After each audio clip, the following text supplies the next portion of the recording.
가난했던 2024년이 지나고 이제 신년 첫 예배를 드립니다. 오늘 아침에 갑작스러운 눈이 내려서 교회까지 오시는데 굉장히 수고하셨습니다. 지금도 빈자리가 많이 보이는데요. 교회 안에서나 교회 밖에서나 예배 드리시는 분들 모두 주님과 더불어 힘차게 한 해를 시작하는 이 시간이 되기를 간절히 바라겠습니다. 요즘 독감이 유행이라는데 저도 지난주 독감으로 꽤 고생을 했습니다. 그런데 독감이 걸려도 우리의 마음이 불안하지 않은 이유가 있습니다. 그것은 낫는다는 것을 알고 있기 때문에 그렇습니다. 그래서 견뎌내는 겁니다. 마음이 불안하지 않은 것은 내가 감기에 걸렸으면서도 걸리지 않았다고 회피하는 것이 아닙니다. 걸렸다고 해도 감기 바이러스와 같이 있다 보면 내 몸에 면역이 생기고 그렇다 보면 낫게 되는 것을 내가 알기 때문에 회피하는 것이 아니고 품고 가는 것이고 그래서 이겨내는 겁니다.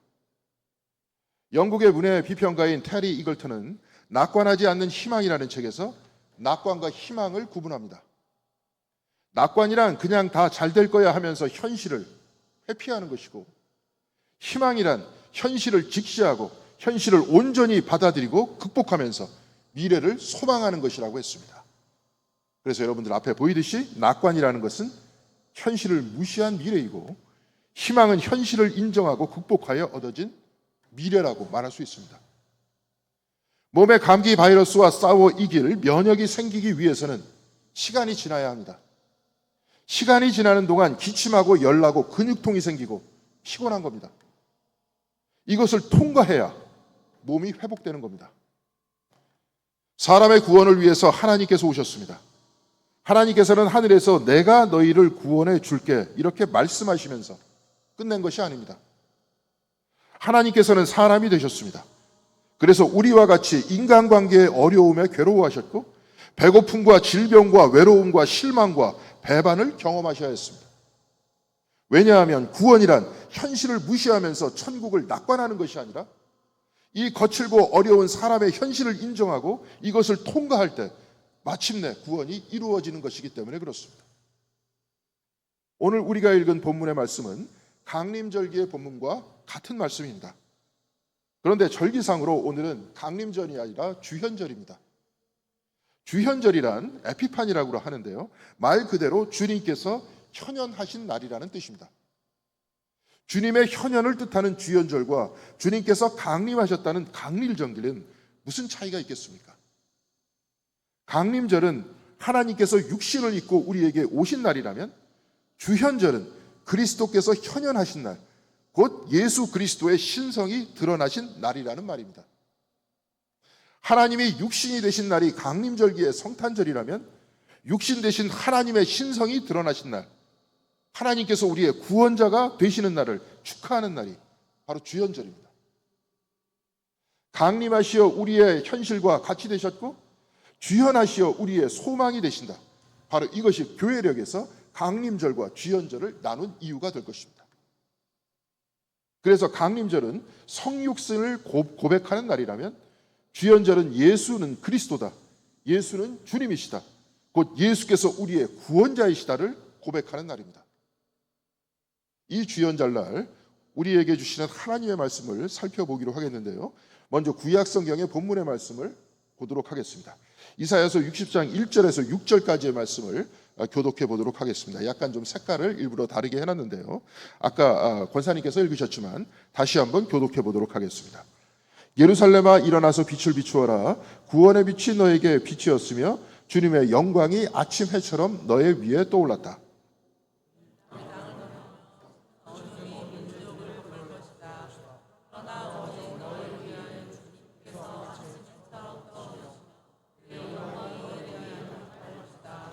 이방 나라들이 너의 빛을 보고 찾아오고 뭇 왕이 떠오르는 너의 광명을 보고 너에게 올 것이다.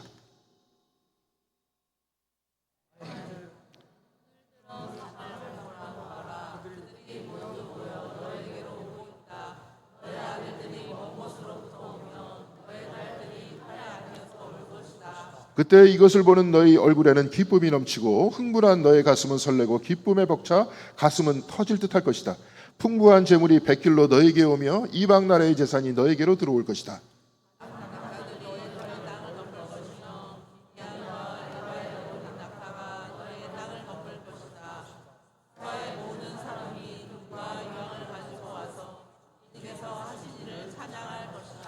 그대로 비춰주시면 좋겠습니다. 이 말씀을 기록하면서 제가 동사의 부분을 붉은 글씨로 표시했습니다.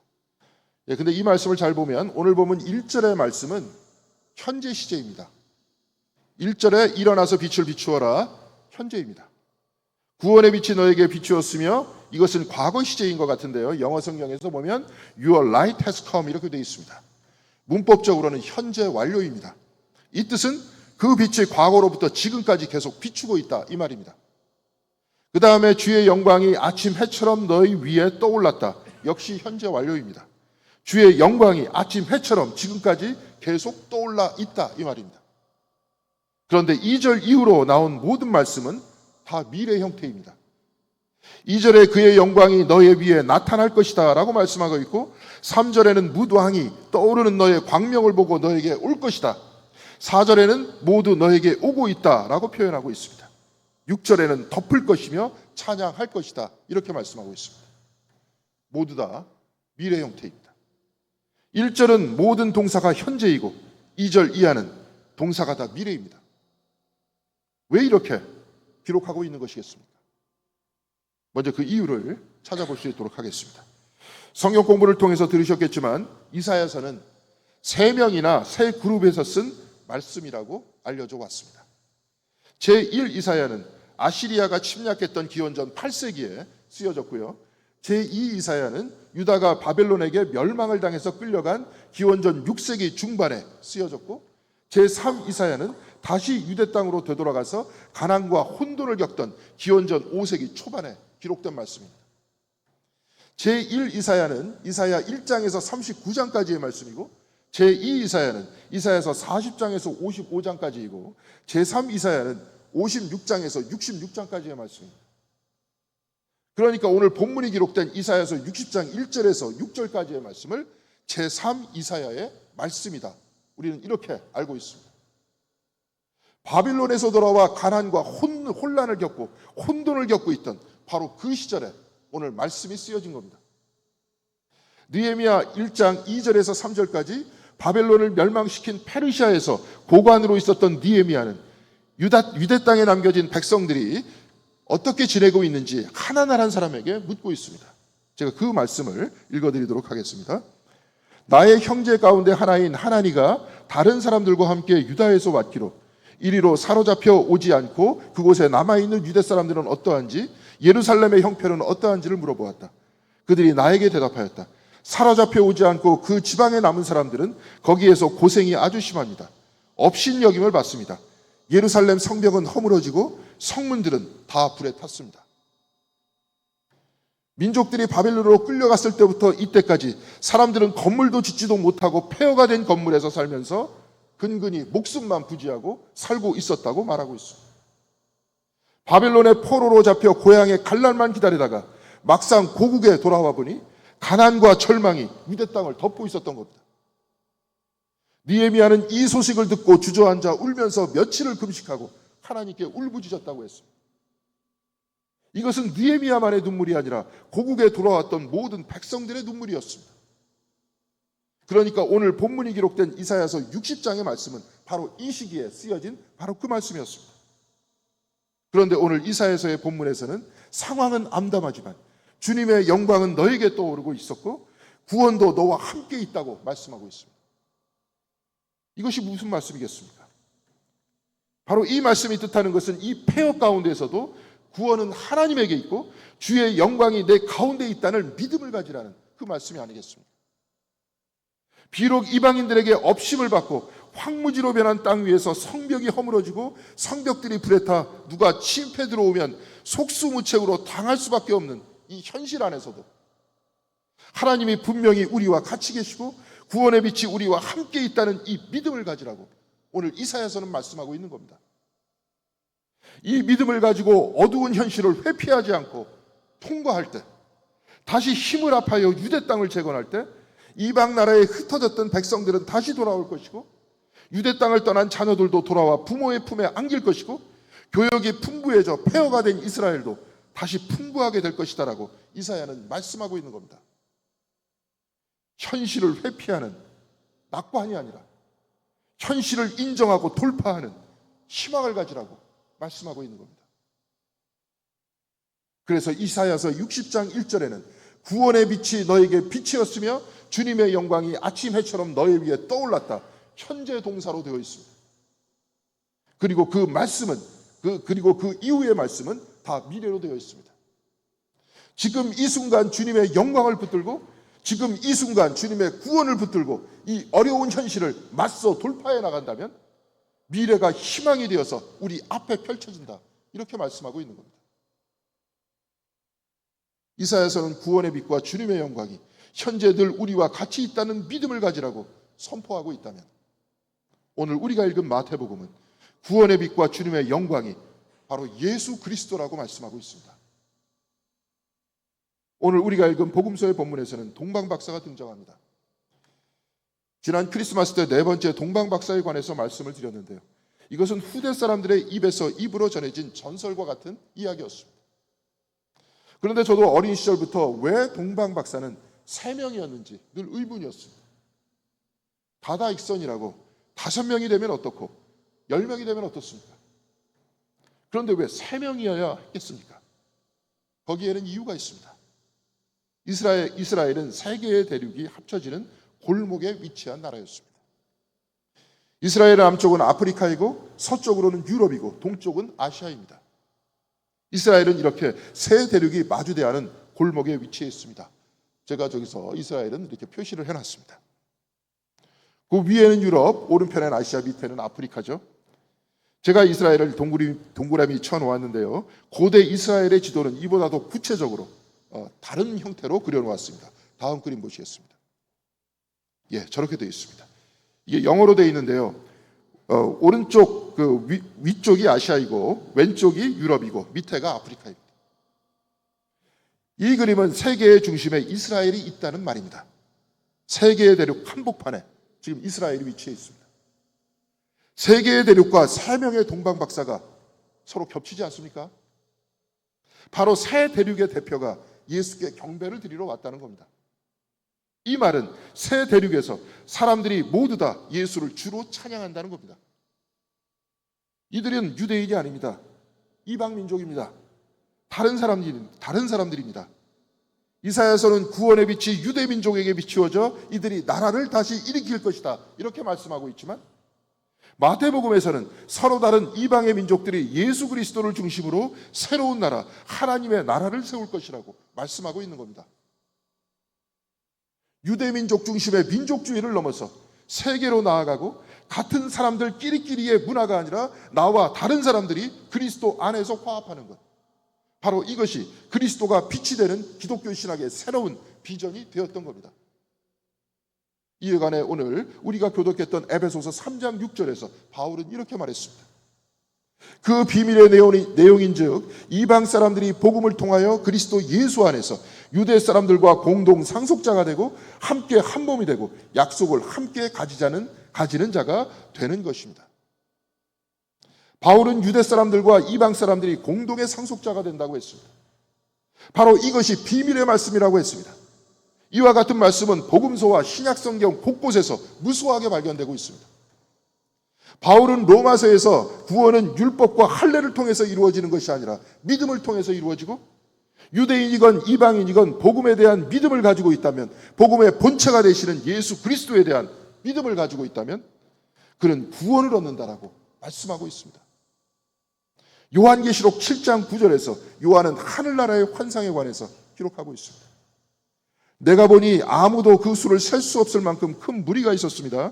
그들은 모든 민족과 종족과 백성과 언어에서 나온 사람들인데 흰 두루마기를 입고 종려나무 가지를 손에 들고 보좌 앞과 어린 양 앞에 서 있었습니다. 하늘 위에서는 유대 민족과 유대 백성에서 유대 민족과 유대 백성이 다 찬양하고 있다. 이렇게 말씀하고 있지 않습니다. 모든 민족과 모든 종족과 그 백성의 언어에서 나온 사람들이 모두 다 하얀색 흰 옷을 입고 종려나무 가지를 손에 들고 어린 양 예수 그리스도 앞에 서 있다고 말씀하고 있는 겁니다. 또한 갈라디아서 3장 28절에 바울은 이렇게 말하고 있습니다. 유대 사람도 그리스 사람도 없으며 종도 자유인도 없으며 남자와 여자도 없습니다. 여러분 모두가 그리스도 예수 안에서 하나이기 때문입니다. 창세기 12장 3절에 하나님께서는 아브라함을 선택하시며 이렇게 말씀하십니다. 땅에 사는 모든 민족이 너로 말미암아 복을 받을 것이다. 땅에 사는 모든 민족이 복을 받게 된다는 이 약속은 바로 예수 그리스도를 통해 모든 민족이 사랑으로 하나 되는 미래의 비전을 말씀하고 있는 것 아닙니까? 이사야서 60장 1절에 구원의 빛이 너에게 비추고 주님의 영광이 아침에처럼 내 위에 머물러 있음을 믿는다면 폐허가 된 이스라엘을 분명히 일으킬 수 있을 것이라고 했습니다. 그런데 마태복음에서는 구원의 빛이 되신 분이 예수 그리스도라고 선포하고 있습니다. 이사야서 60장 1절이 현재의 동사로 되어 있어 하나님의 구원의 빛과 주님의 영광이 우리에게 임할 것이라는 것을 굳게 붙들고 현실을 극복해 나간다면, 나라를 재건할 것이라는 희망을 던져주고 있다면, 마태복음에서는 오늘 지금 이 순간 모든 이들의 주가 되시는 예수 그리스도를 굳건히 붙들라고 말씀하고 있는 겁니다. 그리고 그를 통해서 서로 다른 사람들이 화해하고 사랑하고 하나 되는 것이 우리 미래의 비전이고 바로 우리의 소망이라고 말씀하고 있는 것 아닙니까? 서로 다른 민족이 그리스도를 통해서 하나 되듯이, 사랑하는 성도 여러분, 우리는 서로와 서로에게 다른 사람들이 아닙니까? 이사야서에서는 사방에 흩어졌던 유대 백성들, 우리의 아들들과 딸들이 돌아오고 우리는 부강한 나라가 될 것이라는 민족주의적 예언을 했다면, 마태복음에서는 이 세상의 다른 사람들, 우리와 말이 다르고 문화가 다르고 생각이 다른 사람들이 또한 그리스도 예수를 중심으로 화해하고 화합하는 비전을 보여주고 있는 것입니다. 그리고 이들 모두가 상속자가 되고 이들 모두가 하나가 되는 더 크고 웅대한 세상을 보여주고 있는 겁니다. 바로 여기에 주현, 하나님의 현현, 하나님 대신 예수 그리스도가 나타났다고 전하고 있습니다. 이사야서 60장 1절은 구원의 빛이 너에게 비추었다, 주님의 영광이 아침에처럼 너의 위에 떠올랐다, 이렇게 현재 시제로 쓰고 있고, 그 다음 절 모두 다 미래 시제라고 했습니다. 마태복음에서는 구원의 빛, 주님의 영광 대신 예수 그리스도께서 저와 여러분과 함께 지금 이곳에 있음을 굳건히 붙들라고 말씀하고 있습니다. 서로의 차이를 무시하면서 회피하면서 겉으로만 하나가 됐다 하지 말고, 서로의 차이점과 다름을 품고 이해하는 가운데 하나 되는 희망을 통해서, 이 노력과 인내를 통해 그리스도 안에서 하나 되는 희망을 가지라고 말씀하고 있는 것 아닙니까? 사랑하는 성도 여러분, 우리는 서로 다른 사람들입니다. 저도 여러분들과 다릅니다. 생각도 다르고 성향도 다릅니다. 그런데 우리 모두는 지금 이곳에서 한 곳에 모여 예배드리고 있습니다. 서로 다르지만, 그렇다고 해서 완전히 우리는 서로를 이해하지는 못하지만 조금이라도 서로의 다름을 이해하고 이 자리에 앉아 있는 것 아닙니까?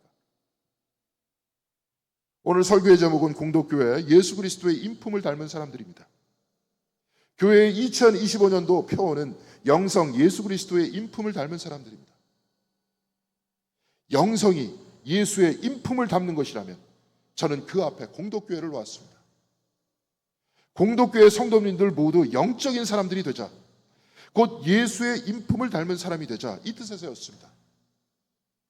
영적인 사람이란 어떤 이상한 사람이 아닙니다. 요즘 하도 이런 말을 이상하게 해석하는 사람도 있고, 무속인들이 영적이다 뭐다 이렇게 말하니까 대단히 당혹스러운데요. 기독교 신앙에서 영적인 사람이란 성령 하나님 안에 사는 사람, 하나님의 능력 안에 사는 사람을 말하는 것입니다. 하나님의 능력 안에 살아가기 위해 우리는 기도하는 거 아닙니까? 하나님께서 주시는 삶이 분명히 축복이지만 사람과의 관계 아래서, 불투명한 미래 아래서 하루하루 힘든 노동으로 살아가는 것이 힘이 드니까 용기와 지혜를 달라고 하나님께 기도하고, 사랑의 힘을 달라고 하나님께 기도하는 겁니다. 그래서 하나님께서 주시는 용기와 지혜로, 사랑의 힘으로 내 현실을 극복해 나가는 바로 그 사람이 성령 안에 사는 사람이고 영적인 사람이 아니겠습니까?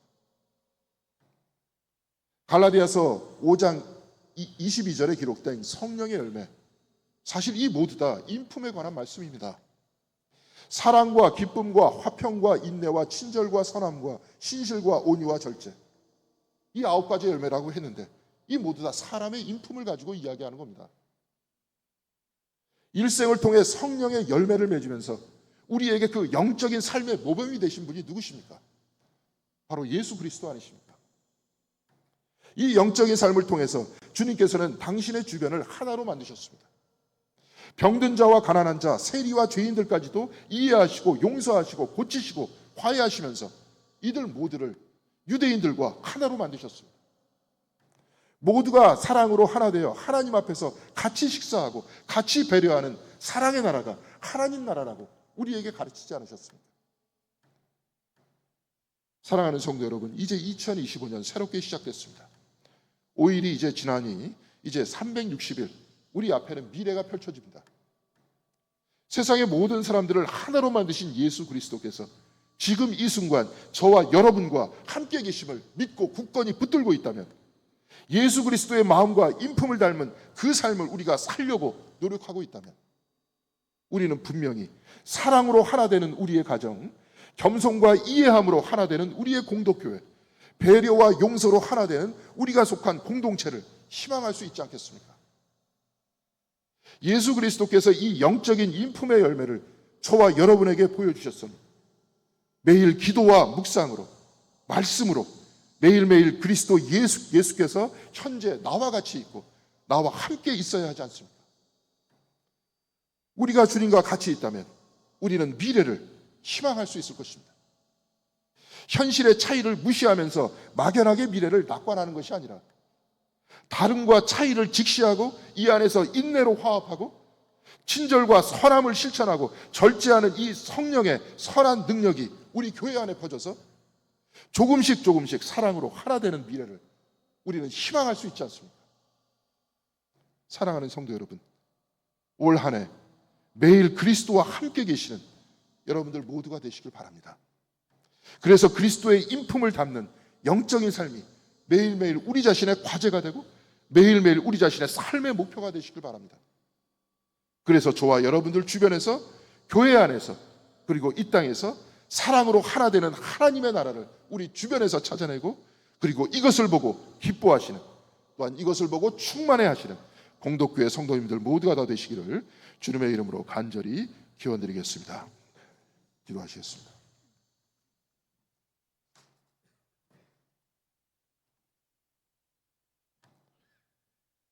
사랑의 하나님, 감사합니다. 2024년 다사다난했고 또한 우리가 위기도 경험했고 아직도 끝나지 않는 이 위기 속에서 하루하루 불안한 삶을 살고 있습니다. 그리고 이를 위해서 또한 이것을 끝내기 위해서 노력하는 많은 사람들도 있습니다. 주여, 이 땅의 경제를 또한 지켜주시옵시고 우리의 삶을 지켜주시옵소서. 또한 우리의 믿음을 지켜주시옵시고 우리가 믿음으로 노력하는 가운데 희망을 발견할 수 있도록 인도하여 주시옵소서. 특별히 2025년 영성 그리스도의 예수 그리스도의 인품을 닮은 사람들이라는 그 주제로 우리가 1년간 신앙생활을 하려고 하오니 우리의 삶 속에서 그리스도가 살아계시게 하여 주시고 매일매일 우리의 삶 속에서 예수 그리스도를 만나고 그의 인품을 본받을 수 있는 삶이 될 수 있도록 인도하여 주시옵소서. 그리하여서 2025년이 끝났을 때는 지금보다도 더욱더 하나 되는 우리 공동교회가 될 수 있도록 도와주시고 우리가 우리의 삶을 더욱더 사랑할 수 있도록 도와주시고 우리의 가정과 우리의 공동체를 하나됨을 통해서 더욱더 사랑하고 그 가운데 하나님 살아계심을 체험할 수 있는 우리의 신앙생활 될 수 있도록 주께서 함께하여 주시옵소서. 이제 새롭게 시작하오니 우리 모두에게 우리 교회에 힘을 더하여 주시고 지칠 때마다 더욱더 주님께 기도할 수 있도록 도와주셔서 한 사람 한 사람 주님을 닮은 사람, 영적인 사람으로 거듭날 수 있는 우리 모두가 될 수 있도록 인도하여 주시기를 바라오며 이 모든 말씀 우리 주 예수 그리스도 이름으로 기도드렸습니다.